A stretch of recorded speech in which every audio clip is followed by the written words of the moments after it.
Since 1994, trade between the three NAFTA partners has grown from $290 billion to $1.1 trillion.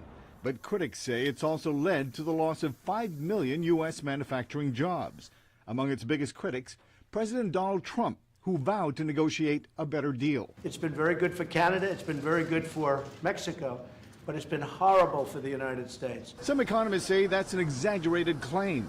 On Skype, Laura Dawson, director of the Canada Institute at the Wilson Center, says the job loss argument ignores the rise of China and the rapid pace of automation. The United States is manufacturing more goods now than it ever has, but it's doing it with fewer people. Others say NAFTA was flawed from the start.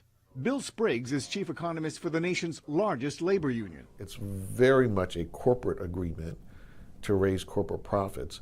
It has no meaningful protections for the environment, no meaningful protections for human rights, no meaningful protections for labor rights. Canada's foreign affairs minister took to social media on Monday to say NAFTA is worth saving. The Canada-U.S. economic relationship is the most significant, the most mutually beneficial, the most reciprocal, and the most effective anywhere in the world. Despite increased investment in Mexican factories where labor is cheaper, some Mexican officials say NAFTA has failed to live up to its promise. But former Mexican diplomat Antonio Ortiz Mena, now senior advisor at business consulting group Albright Stonebridge, says the deal has to be modernized to address the effects of globalization. So that as a bloc we can compete with other blocs. Mexico is part of the solution to real challenges. It is not the problem.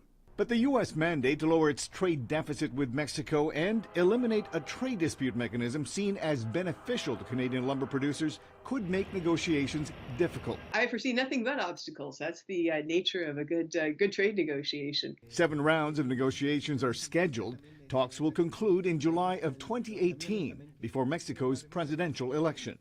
Mil Arcega for VOA News, Washington.